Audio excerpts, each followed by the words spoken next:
Metre bridge एक ऐसा instrument है जो व्हीटस्टोन ब्रिज के प्रिंसिपल पे वर्क करता है और इसका यूज अननोन रेजिस्टेंस को फाइंड करने के लिए किया जाता है। आइए समझते हैं कि मीटर ब्रिज क्या है और ये कैसे काम करता है। एनिमेशन में हम देखते हैं कि 100 सेंटीमीटर लॉन्ग वायर को दो मेटेलिक स्ट्रिप से कनेक्ट किया है। इस वायर की पर यूनिट रेजिस्टेंस पहले से नोन है। साथ ही इस वायर के पैरेलल 100 सेंटीमीटर लॉन्ग स्केल भी अटैच किया गया है। लेफ्ट स्ट्रिप के एंड से एक रेसिस्टर बॉक्स कनेक्ट है और राइट स्ट्रिप के एंड से एक अननोन रेसिस्टर कनेक्ट है। लेफ्ट स्ट्रिप के एंड से जो रेजिस्टेंस बॉक्स कनेक्ट है, इस रेजिस्टेंस बॉक्स का यूज डिजायर्ड रेजिस्टेंस पाने के लिए किया जाता है। कहने का मतलब इस रेजिस्टेंस बॉक्स का यूज करके हम सर्टेन लिमिट तक जितना चाहे उतना रेजिस्टेंस क्रिएट कर सकते हैं। राइट स्ट्रिप के एंड से जो अननोन रेसिस्टर कनेक्ट है, इसी रेसिस्टर का रेजिस्टेंस हम मीटर ब्रिज की मदद से कैलकुलेट करेंगे। रेजिस्टेंस बॉक्स और अननोन रेजिस्टेंस के एंड को मेटालिक स्ट्रिप से कनेक्ट किया गया है। सर्किट में वोल्टेज देने के लिए एक एक्सटर्नल सोर्स बैटरी से कनेक्ट किया है। साथ ही सर्किट को ऑन ऑफ करने के लिए एक स्विच भी प्रोवाइड किया गया है। रेजिस्टेंस बॉक्स और अननोन रेजिस्टेंस के मिडिल पॉइंट से एक गैल्वेनोमीटर को कनेक्ट किया है।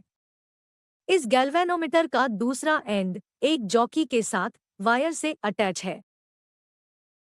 आइए अब जानते हैं कि इस मीटर ब्रिज की वर्किंग कैसे होती है। एनिमेशन में हम देखते हैं कि जब स्विच को ऑन किया जाता है, तब करंट वायर और रेजिस्टेंस बॉक्स में डिवाइड होता है, क्योंकि ये बैटरी से पैरेलल कनेक्टेड है। करंट डिवाइड होने के बाद ये रेजिस्टेंस बॉक्स से पास होता है और फिर से गैल्वेनोमीटर और अननोन रेजिस्टेंस में डिवाइड होता है। अब मान लीजिए कि गैल्वेनोमीटर के जॉकी को हमने पॉइंट डी पे कनेक्ट किया है और इस पॉइंट तक वायर की लेंथ L है। जब हम जॉकी को वायर पे स्लाइड करते हैं तो हम देखते हैं कि गैल्वेनोमीटर की रीडिंग में डिफ्लेक्शन होता है। अब हम इस जॉकी को धीरे धीरे वायर पे स्लाइड करेंगे और जिस पॉइंट पे गैल्वेनोमीटर की रीडिंग 0 हो जाए, उस पॉइंट पे जॉकी को स्टॉप करेंगे। अब पॉइंट डी से पॉइंट ए तक और पॉइंट डी से पॉइंट सी तक वायर की लेंथ नोट करेंगे। अब मान लेते हैं कि पॉइंट डी से पॉइंट ए तक की लेंथ L है और पॉइंट डी से पॉइंट सी तक की लेंथ 100-L है। इस L लेंथ वायर के रेजिस्टेंस को P कंसीडर करेंगे और 100-L लेंथ वायर के रेजिस्टेंस को Q कंसीडर करेंगे। अब अगर हम इस पूरे सर्किट को केयरफुली ऑब्जर्व करें तो हम पाते हैं कि ये सर्किट व्हीटस्टोन ब्रिज के सिमिलर है। और अब हम इस सर्किट में व्हीटस्टोन ब्रिज प्रिंसिपल अप्लाई कर सकते हैं। व्हीटस्टोन ब्रिज प्रिंसिपल के अकॉर्डिंग रेजिस्टेंस P और Q का रेशियो रेजिस्टेंस R और S के रेशियो के इक्वल होगा। अब जैसा कि हम एनिमेशन में देख सकते हैं कि resistance P L into R के इक्वल है, जिसमें L वायर की लेंथ है और R पर यूनिट रेजिस्टेंस। दूसरी और Q 100-L इंटू R है। इन दोनों रेजिस्टेंस की वैल्यू को हम लेंथ के साथ कैलकुलेट कर सकते हैं। अब क्योंकि रेजिस्टेंस बॉक्स से हमें डिजायर्ड रेजिस्टेंस मिल रहा है, जिसकी वैल्यू हमें पहले से पता है, अब हम अननोन रेजिस्टेंस X को कैलकुलेट करने के लिए रेजिस्टेंस P, Q और R का यूज व्हीटस्टोन ब्रिज प्रिंसिपल में करेंगे। इन तीनों रेजिस्टेंस की वैल्यू को फॉर्मूले में पुट करके हम बड़ी ही आसानी से अननोन रेजिस्टेंस कैलकुलेट कर सकते हैं। पोटेंशियोमीटर। पोटेंशियोमीटर दो वर्ड्स का कॉम्बिनेशन है जो कि पोटेंशियल डिफरेंस और मीटरिंग वर्ड से मिलकर बना है। पोटेंशियोमीटर एक ऐसा इंस्ट्रूमेंट है जिसका यूज अननोन वोल्टेज को मेजर करने के लिए किया जाता है। ऐसा करने के लिए पहले से नोन वोल्टेज को कंपेयर किया जाता है। साथ ही पोटेंशियोमीटर का यूज इंटरनल रेजिस्टेंस को डिटरमाइन करने और डिफरेंट सेल्स के ईएमएफ को कंपेयर करने के लिए भी किया जाता है।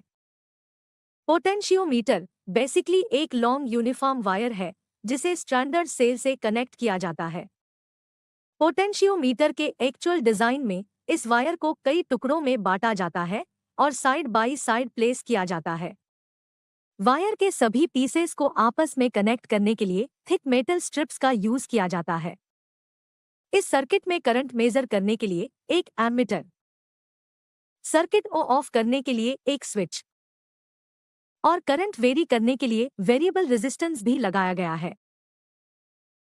पॉइंट ए से एक वोल्टमीटर को जॉकी की मदद से वायर पे कनेक्ट किया गया है। अब जैसे ही हम स्विच को ऑन करते हैं, करंट सर्किट में फ्लो करता है और एमीटर और वोल्टमीटर में हमें डिफ्लेक्शन शो होता है। अब हम जॉकी को वायर पे धीरे धीरे स्लाइड करेंगे और वोल्टमीटर के डिफ्लेक्शन को नोट करेंगे। हम देखते हैं कि जब जॉकी को पॉइंट बी की ओर ले जाते हैं तब वोल्टमीटर की रीडिंग बढ़ने लगती है। इससे हमें ये पता चलता है कि वायर में पोटेंशियल यानी वोल्टेज उस वायर की लेंथ पे डिपेंड करती है। कहने का मतलब वायर की लेंथ के साथ साथ वोल्टेज इंक्रीज होता है और यही फैक्ट पोटेंशियोमीटर का प्रिंसिपल है। पोटेंशियोमीटर का बेसिक प्रिंसिपल ये कहता है कि वायर के किसी भी सेक्शन में पोटेंशियल ड्रॉप उस वायर के लेंथ के डायरेक्टली प्रोपोर्शनल होगा। पोटेंशियोमीटर प्रिंसिपल को हम कुछ इस तरह डिफाइन कर सकते हैं। The potential drop across any section of the wire will be directly proportional to the length of the wire. Thanks for watching. If you like this video, please like and